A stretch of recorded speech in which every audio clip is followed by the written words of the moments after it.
on Talking Lifestyle, around the house. Talking lifestyle, talking about it. Yeah, 27 past 11. Now, if you don't know this name, then I don't know where you've been. And I'm not going to say it, Paul.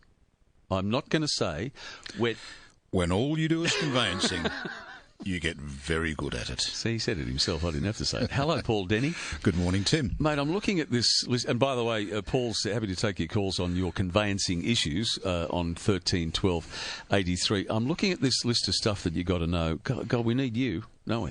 More so now than ever. Yeah. Why is that? Well, this year's been marked by a huge increase in new government regulations and taxes, etc., which has made the whole business the process of buying and selling property a lot more complex, a lot more paperwork, and a lot more cost. You know, when governments tell us they're trying to reduce the red tape, they lie. Because they never do. Not this year. No. I've been here since '93, and progressively things have been getting easier from the paperwork point of view with technology. Yeah, right. That's gone into reverse this year. Okay. Has a lot of this to do with a lot of the whinges we had about overseas investors? Absolutely. Yeah. Yes. Both federally and statewide, there's a whole lot of new regulations that have come in. Looking at the state, for instance, in the June budget, they introduced a whole lot of more imposts that affect people who either already own property in Sydney or are looking to buy some property. Okay, so let's just go through this one and we'll see how we go. I might get you in again to discuss a few more things. So in this budget, state budget, taxation for non-Australian residents, additional stamp duty. Yes. Yeah? 4%. Yeah. And that's 4% on the purchase price, not another 4% stamp duty. Right. So if you're buying a property, or if a foreign person is buying a property for, say, $1 million, normally they'd be paying stamp duty of just over $40,000. Right. They're going to pay another $40,000. So the total stamp duty for them will be $80,000. And that is in response to overseas investing. That's directly targeted at overseas investors. In Victoria, it's another 7%. In Vancouver, they've just introduced a similar measure, 15%. So wow, absolutely. So governments are thinking that will discourage overseas investors? Well, that was kind of happening anyway, frankly.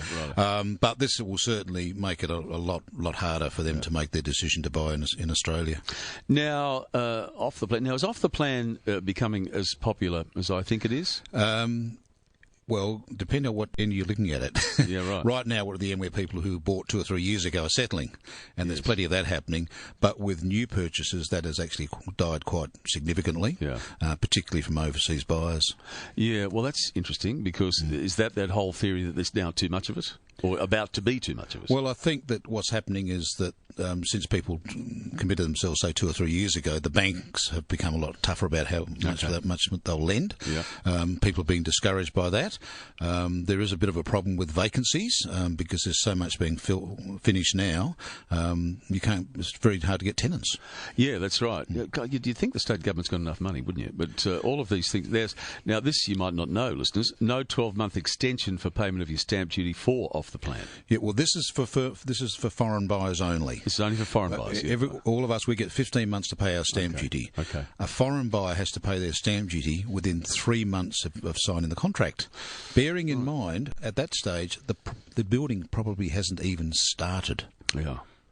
Right. And remember, this is for non-Australian residents. Yes. But and I noticed, too, that the Treasurer has cracked down on it. I think there was 15 properties that had to be sold because they'd gone against the rules. Yes, absolutely. So he's onto it. Yeah, look, it was really quite easy for a foreign person to buy a property and think they were going to slip under the radar. Yeah, right. That's not going to happen anymore.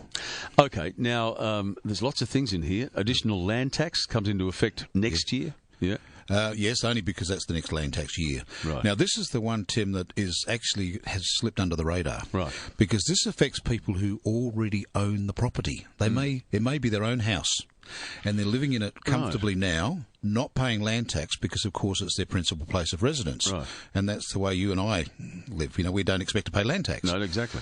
But if the person who owns it is not an Australian citizen or a permanent resident, next year they're going to get a surprise when their first land tax bill arrives. Yeah. Now, bearing in mind also, there's a little catch to this. Yeah. It affects a couple. If the property is, say, owned 50-50, the 50% owned by the person who is not a permanent Australian resident, they will get charged land tax on their half share. Wow. And there's lots of people where one may be an Australian and the other one is not. Absolutely. Yes. Yeah. Look, just a typical house in a good part of Sydney, but not expensive. The bill's going to be $3,000. Wow.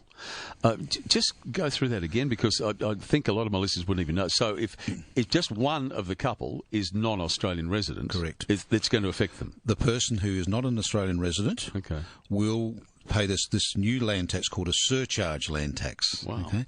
And there's a whole lot of new rules that apply to surcharge land tax that don't apply to the normal land tax that you and I don't pay because it's our principal place of residence. Yeah. The other aspect of it is this: if you have to pay land tax, you don't pay it on the first $482,000 of the land value.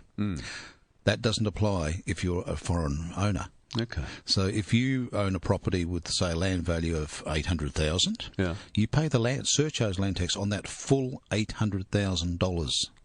Gee, they don't miss you, do they? They're not missing. No. And as I said, no one knows about it. This was in the budget. And the bills will start going out in February of next year. And don't get a shock. Yeah, big shock. Yeah, exactly. Have you got a few more minutes? Absolutely. Because I just noticed what the time is. Paul Denny's here. If you've got any conveyancing questions about that or anything else, give him a call, 13 12 83. But I just need to take a short break. 26 minutes to midday. G'day, the Duck here. Join Bone. Talking about it.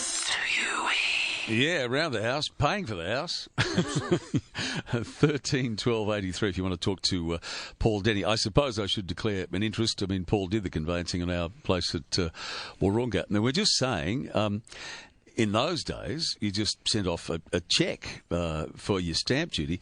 This purchaser declaration, Paul. Yeah, 8 pages. 8 pages. Yeah, so this comes to the sharing of information between the ATO and the state OSR. Right. So the purchaser, every purchaser, there's 2 people, there's one each has to complete this 8-page statutory declaration, setting out what their intentions are with the property and what their residency status is, etc., before the stamp duty can be assessed. Wow.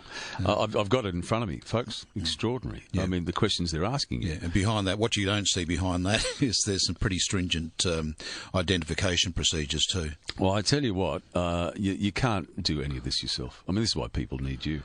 I mean, there's no way you could do any of this yourself. Absolutely. No. Yeah. Now, a way to get around, and we like to get around what governments are doing, the 50-50 thing would be to do what? Well, if people are buying a property, often the lender insists that it goes in the 2 names. So we would normally do 50-50. Okay. It doesn't have to be 50-50. It could be, say, 99% to the Australian resident and 1% to the non-resident. Yeah. And that way the additional stamp duty and the additional land tax would only be paid on a 1% value instead of a 50% value. Yeah. And I'll tell you what it will do, surely, if you're a non-resident, it might hurry you up becoming a resident. Well, this is the point, yes. A lot of people can actually get permanent residency or even citizenship, and there hasn't really so far been a reason why you do that in a hurry. Well, there now is. Absolutely there is. So now, I know what the government's intention is here, the state government and the federal government to an extent, but do you think it'll achieve what they want to achieve? Well, what are they trying to achieve? They're trying to raise more money or just slow down the market? Well, I think they're trying to slow down the market. That's what they say they're trying to achieve. Well, I think it's a little bit of both, isn't it? They certainly like the extra money. Thank you very much. On an aspect of this, I have spoken to someone from the ATO, and apparently they're quite surprised at how much extra money is coming into them because of these new regulations at the moment. Okay, so just so the listeners know, when does some of this already in? The stamp duty came in on I think it was the 19th or the 16th of June, which was the state budget. They came in immediately. Right. Anyone buying a property after that date was subject to the extra 4% if they weren't Australian residents. Yeah, right. The land tax actually came in, but the next taxation year doesn't start till January, so we won't see that until 2017. Yeah, right. Just explain too that jointly owned thing, with one being non-resident with a land value of $800,000. So their tax next year would be about $3,000. So I mean, in Sydney, you don't have to take very far to get to $800,000. Look, this is, say, a house worth about $1.2 million. Right. Okay, so it's in a nice part of Sydney and it's reasonable value. So the land value on that house would be about $800,000. Oh, I see. Right. Okay? Now, then that's what land tax is payable on. If it's 50% owned by a non-resident, that's $400,000. 0.75% of that is $3,000 that one half owner would be required to pay next year. Okay. Now, what happens to you if you don't know about any of this and don't do it? Is there any penalties involved? There will be penalties. Yeah. Now, you may slip through the cracks for a few years. Yeah. But guess what? They're going to get you when you come to sell. Yeah. Because the other part of this is that when we're selling it, when a person is selling a property now, you actually have to get a clearance from the land tax department before you can sell the property. So all that information gets fed to them, and if they see that you've been living there for 3 years and you're not an Australian resident, well, you're going to get a back bill for land tax. Okay. And in addition, if that wasn't enough, if you're a foreign buyer, you've got to just pay $5,000 to the Foreign Investment Review Board just for consent to purchase. For a rubber stamp. Yeah, yes. That's pretty much like stamp duty, isn't it? It's allegedly a stamp, and you pay thousands and thousands of dollars for it. It used to be nothing. But look, a lot of those, frankly, are people buying off the plan. Yeah. And it is a rubber stamp. Yeah. I want to buy a new apartment off the plan, and that $5,000 applies up to $1 million. After that, it's $10,000. Yeah, right. And then another $10,000. Every time there's $1 million, it's another $5,000.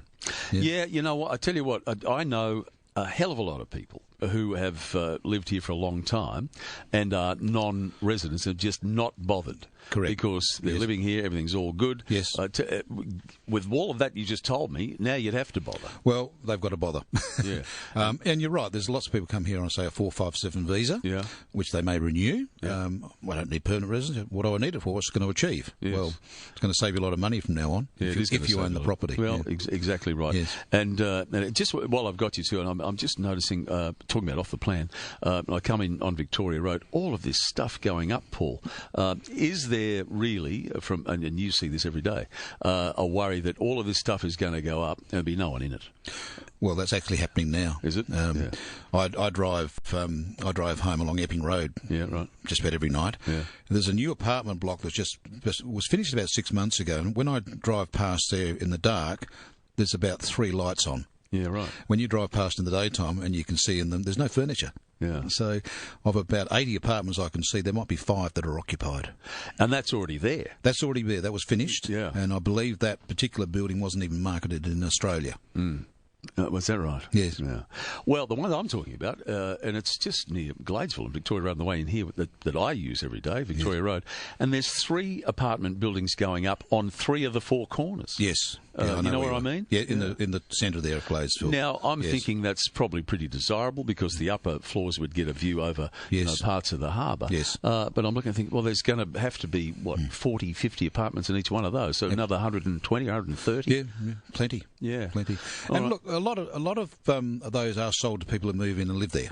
Yeah, which is fine. Yeah, sure. It's the investment part of it that I think would worry me. Yeah, exactly. All right, well, just be aware of all of that for non-Australian residents, and I'm sure there's a few of you out there, and we might get you in again to discuss all of the other things that they throw at us, and there's plenty of that. Yeah, absolutely. Yeah, all right, mate. Always good to see you. There's a lot. That's Paul Denny from Paul Denny Conveyancing, because you do get very good at it. You've got to know all of that, and he does. Thanks, mate. It's 16 minutes.